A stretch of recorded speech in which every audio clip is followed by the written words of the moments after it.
Hey everyone, Dobber617 here, and I'd like to make a little video, just, you know, kind of like a PSA, but not really a PSA, and gonna do some different things, talk about some stuff. So, Rise of Spartans is done. It's over. It's a pretty big deal for me. I mean, I've been working on that for 2.5 years.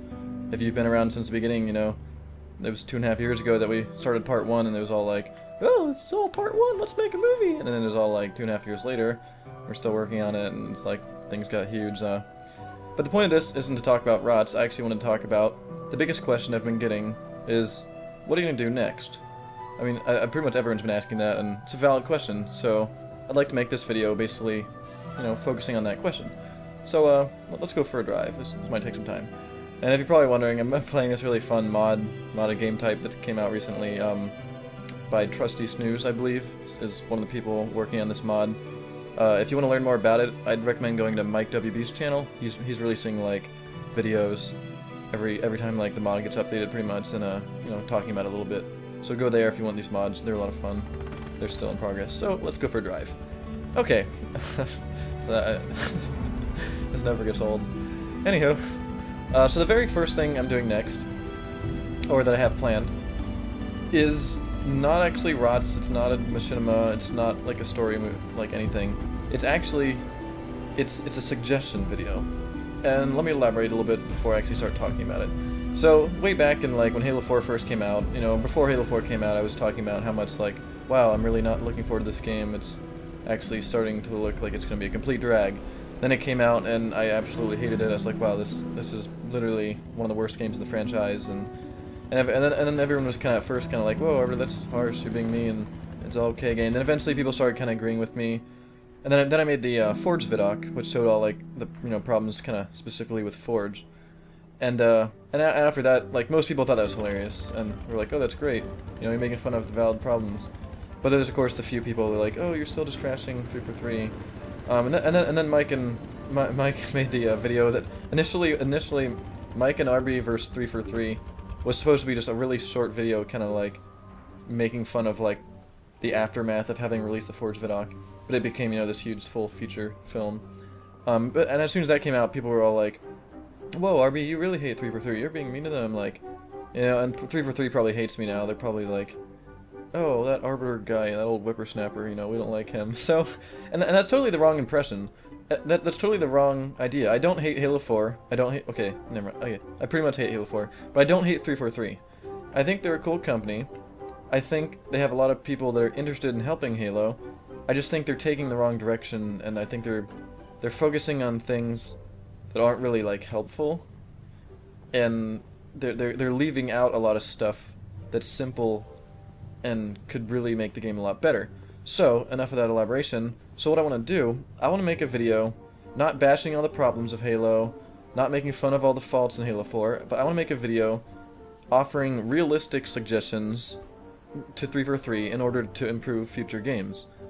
And when I say realistic, I have emphasis on realistic suggestions. I'm not going to suggest things like, well, I want to drive a Scarab around, you know, like, yeah, that'd be awesome to drive a Scarab around, but you know, like, I'm not going to ask the developers to go code that all in and make it work and make it smooth and make it not like glitch out and bug out. I'm not asking for things like that. What I want to do is, you know, really just fix the problems of the game. For example, the heads-up display in Halo 4. You couldn't even see what secondary weapon you had. Like what?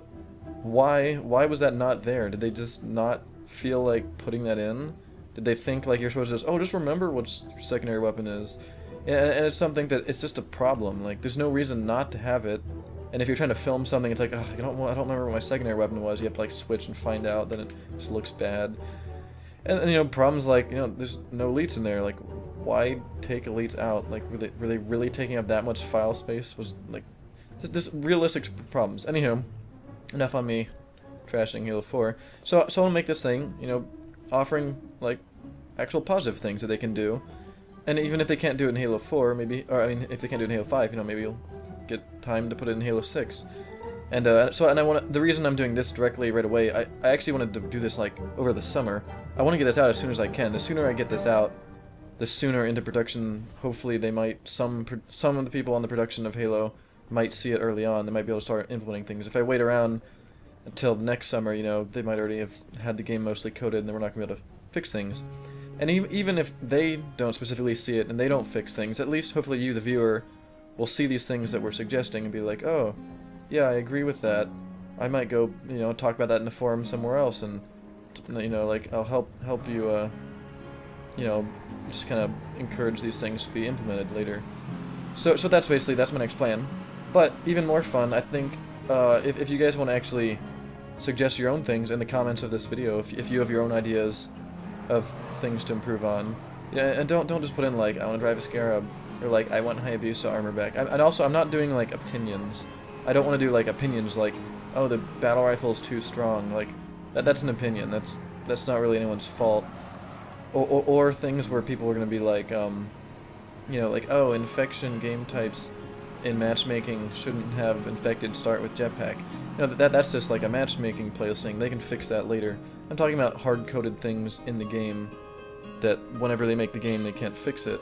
Like, I have a whole list of things already started on, like, you know, like weapon lowering needs to actually become a thing finally, and they need to have it, you know, like the heads-up display show your second weapon, or the heads-up display show your sprint. Like, you can't tell how much sprint you have left in Halo 4 because once they took it out of being like an armor ability, they didn't even put like a little heads-up display thing like showing you how much you have left. And that's just something they can implement. Doesn't hurt anyone, doesn't take that much time, it doesn't like ruin anything, but it just helps everybody. So those are the kind of things I'm looking for. So if you have any ideas like that, like someone suggested that I totally forgot about, the fact that Halo 4 you couldn't use theater in campaign and Spartan Ops or whatever. So, you know, that's a realistic suggestion that, you know, they can put in. It helps everyone, doesn't hurt anyone, shouldn't be a massive amount of work or anything.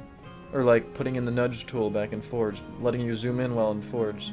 These are just, you know, simple things that they can do, that all of these things that they might just overlook and they forget about. And I can't really complain about all the Halos if I'm not actually, well, okay, I feel like I can't complain about the Halos if I'm not actually gonna, you know, express my opinions ahead of time. You know, I can't just have Halo come out and be like, oh, that's terrible, they shouldn't have done this. So at least, even if nobody sees it, at least I can now, you know, feel like I tried. So anywho, I went on talking about that a lot longer than I should have. That's my next project. I've already started like scripting it out. I actually played a little bit of Halo 4 today just to start remembering all the problems, and they all came back to me pretty fast. So after that, the more fun thing is wait, why? Look, I have like a little list of things to talk about, but apparently I just, oh, here we go. Okay, so after that video, which should come out, I don't know when. It might take a. I'm gonna actually try. I want to make it nice and organized, not just some cruddy like thing that I don't even put any work into. I want to put like enough work into it, like I did in the Vidoc, where it's actually like, wow, this person actually put more work into this than they put into Forge and Halo 4. Anyhow, so after that, we're actually gonna get some more ROTS stuff. So you think ROTS is over? Yeah, ROTS is over. 1 through 9 is over. The series is over. But there will be a little more Rise of the Spartans, and that comes in the form of featurettes and the director's cut. So I'll talk about those for a moment. The first thing that's going to come out, you know, after I finish this Halo 5 thing, not just Halo 5, just the future Halos. After I come out of that, I want to come out with some featurettes. People were asking what those are. Basically, it's just like short, like a featurette. It's like a mini feature. It's like a mini film, and it's not really like it's not really the story. It's more just like making of, behind the scenes, interviews with the cast, bloopers. You know, just kind of, just different little things. Like, for example, the very first one's gonna be the bloopers, then I'm gonna have, like, voice acting bloopers that has a whole video of its own. And then, like, I'll do a featurette on, like, the set design, or the special effects, and just different things. I actually have one featurette that's gonna be really fun. I have a featurette on things that were planned for ROTS and were initially cut. And it's really interesting, because some of them back in, like, part 1 would have completely changed the story if I didn't change my ideas. So those will be actually really enjoyable, I think, when they come out. Like, honestly, I think I'm gonna enjoy some of those more than actually watching ROTS, because it's more fun and it's more interesting, and I don't know. So that'll be cool. I'm gonna come out with a bunch of those. I'm actually already started working on them. I already started putting all the bloopers together and trying to pull out all the voice acting bloopers and all of 1 through 9 plus the part April and all the retakes and everything. Am I gonna die if I? Oh, that's right, I'm vulnerable. Oh, you can just walk around the water. Anywho, so then after that is going to be, after a few featurettes, I'm going to have the director's cut. And the director's cut is something I talked about before, but it seems like people still am surprised when I talk about it. Director's Cut's basically going to be, like, initially the Director's Cut was supposed to be just combining the first 5 parts, and then combining 6 through 9, and making 2 really large parts that you could just kind of watch in your sittings. But as soon as I said that, I was like, well, you don't want to just splice things together. I'm going to have to change the endings so they smooth out. And there's things I kind of want to fix. And eventually it became an idea I had back in part 1 when I started thinking about that. I was like, I might as well just save all these project files and all my footage, which I did. So I now have every single project and every single footage of all the parts. So I can basically just open part 1 and start editing it again. And so since I did that, I'm now able to actually go back and fix things and change things and add things. And what this isn't going to be, this isn't going to be a whole, like, Star Wars redone, hand-shot Greedo first kind of thing, or, you know, it's not going to be like, pew pew, like, you know, I'm not going to change a significant story element to something stupider because I changed my mind later on. It's more like, in fact, there's really not going to be too many changes. It's mostly going to be like adding in a few scenes, you know, that I think might, for example, Sev and Archangel, like, I really didn't understand their story until part 5. It was after part 4 that we were like, oh, snap, now we need to have this, you know, flashback where Sev tells Ocelot, you know, some of his history and talks about himself. And we really didn't know where to go with that. So, if you notice the whole part 4 dialogue at the end where it's like, you were only a soldier, well, that made absolutely no sense, you know, once we rewrote that. So we need to re-dialogue that up and re-script that. And, a lot of us are going to redo a lot of our old voicing, or voice work in part 1, where we were all just like, oh, I can't get to the bomb, too far, you know, just kind of like weird things where, like, I'm really looking forward to redoing I'm redoing all my 1 through 6 lines. After that, I think I'm fine enough. I don't need to redo anything else, but I'll redo that. I'll throw in some new sound effects that I got later in the series just to make things sound more consistent. Fix a few songs. Sometimes, like back in the beginning, I really didn't have much music to pick from, so I kind of just used music that wasn't really fitting. Fix legitimate problems, and then of course at the end splice them together and make 2 things. So that's going to come out, and that'll be cool. Just to kind of watch it again and see things like better and cleaner. It's not going to be amazing overhaul. People are expecting me to like refilm the movie. It's not going to be like that. I'm just going to fix the glaring problems and clean things up that are wrong, and then add a few bonus scenes that should be fun. I already have a bunch of scenes that when you're watching through, you're like, oh cool, this is new, and you get to kind of like the cool experiences of like when Lord of the Rings did their extended cut. It's so fun, like when you come across a new scene, it's like, oh, this is new. It's all exciting, so hopefully that'll be fun.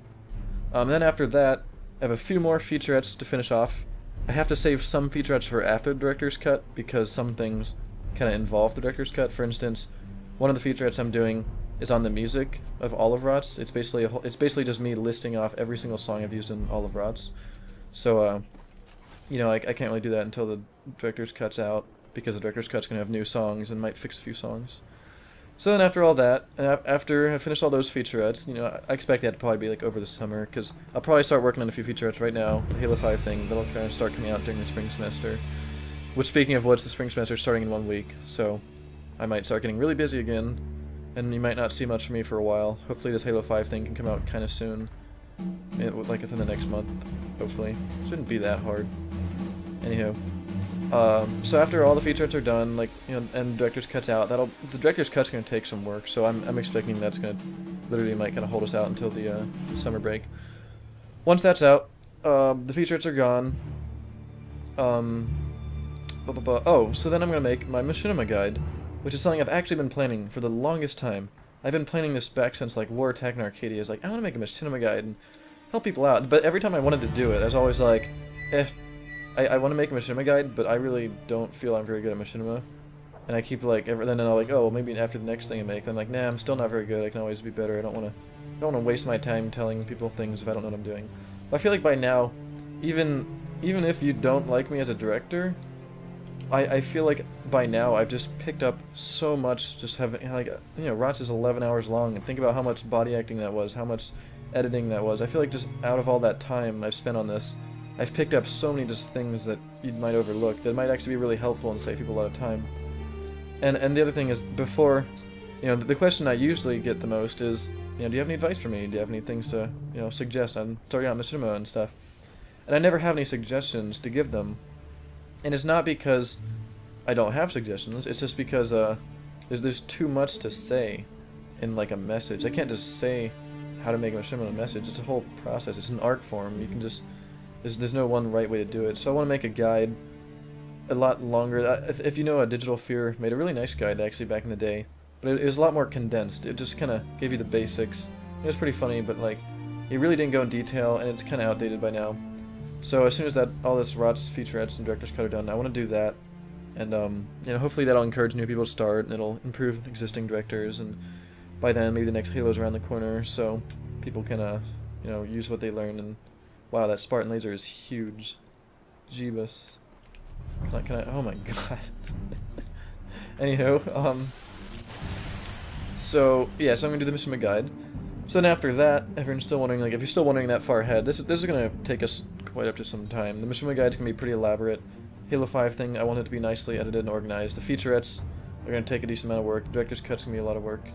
So I mean, after that's gonna take us way into the year. Like, I wouldn't be too surprised if we're still working this like the end of summer. And the Machinima guide, like that's gonna be a whole thing in itself. That's gonna take some time. There's gonna be a lot of episodes of that going on in different areas. But after all that's done, I do have my next series planned. Oh, okay, I have ideas. I don't have the series. It'd be wrong to say I have the series planned, because I don't want to have the series planned. I want to have ideas, and I want to leave the ideas malleable enough to fit to whatever I decide to make it in. Because initially this was initially ROTS was supposed to be done back in like the winter. I'd hoped Red Spartans would be done mostly either in winter or like not this winter, I mean last winter, like about, you know, right after Halo 4 came out. I was hoping to finish up ROTS then, and then, you know, like a few months after Halo 4, give time people to start getting armor in Halo 4, and then start filming my new series in Halo 4. But Halo 4 is such a bomb, I was just like, wow, I cannot physically make my series plan next in Halo 4. So then in that way I'm kind of not too upset Halo 4 failed, because like I wouldn't have had time to use it anyway. But anyway, so I have all these ideas for next series. I don't really want to go too elaborate in them, because I really don't know, like, if the next Halo is going to be, you know, good enough for it. And I don't know if I really... I mentioned this in the... I don't know if you've seen, like, my fireside chat. I kind of feel like I'm just going in circles. If you've seen my fireside chat, I'm basically re-explaining myself here. But, like, when I started ROTS, I had no idea it would take 2.5 years. Honestly, I would have been like, oh, cool, it's, you know, maybe it might be over a year, it might go like a year and a half, and I would have been surprised at that. But 2.5 years, that's a long time. Like, I'm halfway into college now, and I started this back in high school. It's just kind of weird to think. So, like, man, and then that was only like a 9-part series, and my next series is way more elaborate, and I'm creating my own fictional universe in my next series. It's not Halo at all, it's not anything, it's not like Earth at all. There's no such place as Earth in the next series. It's kind of like, imagine like Lord of the Rings, but it's more science fiction. So it's like a cross like Lord of the Rings with like Star Wars, with like Mass Effect, and there's kind of cool magic kind of stuff in it. So there's also gonna be some Harry Potter.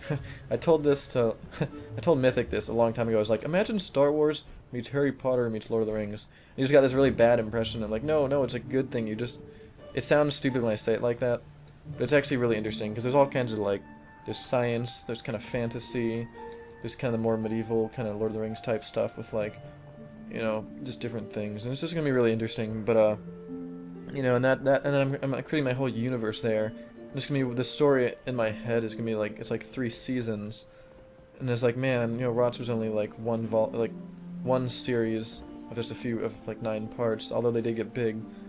Like, God, this next series could take me like 5 years.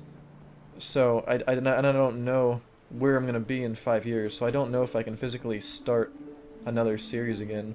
So it's leaving right now. I'm kind of stuck. After the Machinima guide, I really don't know what's gonna be next. I'll see where I am at that point, and I'll see if I'm able to do my series I have planned. And if not, like, I'll always be doing something. I'm always gonna be doing something cool. I think the line that like the Oni guards said, oh, not the Oni guards, the Oni dudes in Part 9, the lines they said when they're looking out at Night Flash, actually really apply to me. When they're like, you know, like, where do you think they'll go next? And it's like, you know, I don't know. And it's like, they'll always be fighting for us, even if you don't see them again. That kind of applies to like Black Plasma Studios and me. It's like, you know, where's BPS gonna go next? it's like, you don't really know. I don't really know where we're going next, but whatever we do, trust us, it'll be cool. If I'm not working on Machinima, like if I don't have the time to work on Machinima, I'll probably have some cool job. Maybe I'll be developing games, and maybe I'll be making animations for other movies. Who knows? It'll always be cool. And that's really all I have to talk about in this. It's not really a PSA. I'm basically just kind of telling you about what's happening next. Kind of like I'm invulnerable in this mod, so I can't kill myself. I can just like swim around in the water. It's pretty cool. Anywho, so and again, just thank you everyone for like watching part 9. I was actually really happy to see how much positive feedback there was when I wrote the ending to part 9. Just all my co-directors were all like, "Oh, that's gonna be dumb. You're just a dumb." And I was like, "Well, what do you want to happen?" And they're just like, "I don't know. That's gonna be dumb. It's gonna be dumb." And I was like, okay." And this is the point where I wanted to I was kind of thinking about maybe I should change this. Maybe I should just let everyone be dead. Let Swift kind of go back and be the lone survivor. But I was like, that's not the ending I want. I don't want everyone to be dead. It just doesn't work for ROTS. I need the ending I have in my head. I'll just have to try to make it work. And I spent a long time working on that whole scene with like the, you know, the whole regeneration scene, explaining it well, having it meaning with like the whole Cassie stuff, like the Cassie like Swift's sister, and having like that flashback, and having their problems, and then like the AI has to like sacrifice herself to make it work. And I thought I made it work well, and I'm really happy that actually most people seem to, in the end, think that was the right choice. I'm really glad that I was literally expecting about like half the audience to be just pretty upset, and be like, "Wow, that was disappointing," but pretty much everyone was happy with it, and that really makes me feel good. And I thank you everyone for even if you didn't like it, thank you for watching, and hopefully it was tolerable if you didn't like it. And if you did like it, thank you for appreciating it. I think it was...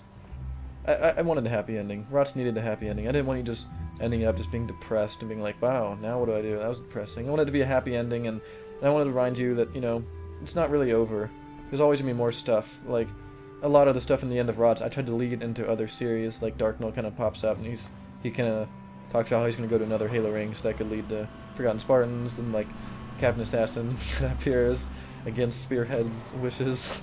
But it was great. So, thank you everyone for watching. Thanks for everyone sticking around. There's a lot of cool stuff planned. The director's cut's awesome. I'll actually make a cool video. Right now I'm just talking about what's happening next. This isn't really an important video. It's just I just want to get this out here to answer everyone asking me about this. I'll make an entire video for the director's cut, because there will be new voicing roles available. For example, Kalos, who started out with Jason Axelrod, then was replaced by Daniel Hodge. You know, that role will become available if anyone wants to take that role, because, you know, and Daniel Hodge could actually take it if he's interested. Anyone's available to take some new roles, and there's some new characters, not really new characters, but maybe new things. And also, I thought it'd be cool for the director's cut if anyone, like, there was a lot of good voice actors that auditioned, but they just didn't really make the part for certain reasons, you know, like they're really good, but that's just, you know, like someone was trying out for Blake and had the completely wrong accent, but was a really good voice actor. And it's like, man, you know, I wish this guy auditioned earlier. I could have used him for something else. So I thought it'd be cool for the director's cut if anyone wants to just like look around the series, just find like a random guard or a random elite in the background and just voice that elite and tell me, like in the file, if you send me your lines for someone, tell me like, "Oh, at the 20 minutes and 30 seconds into part 4, there's an elite. This is some lines he can say." Then, like for the director's cut, I can just have the character in the background talking, and that just give it so much more dynamics to the director's cut if, like, you know, people in the background are actually talking. Like in the cafeteria in part 6, like the dude giving food's like, "All right, here's your food," you know, and you as the viewer can just pick a character and at your own will and do as many as you want, just to kind of populate the thing. I thought that'd be a cool idea to kind of let all those voice actors who didn't get a part.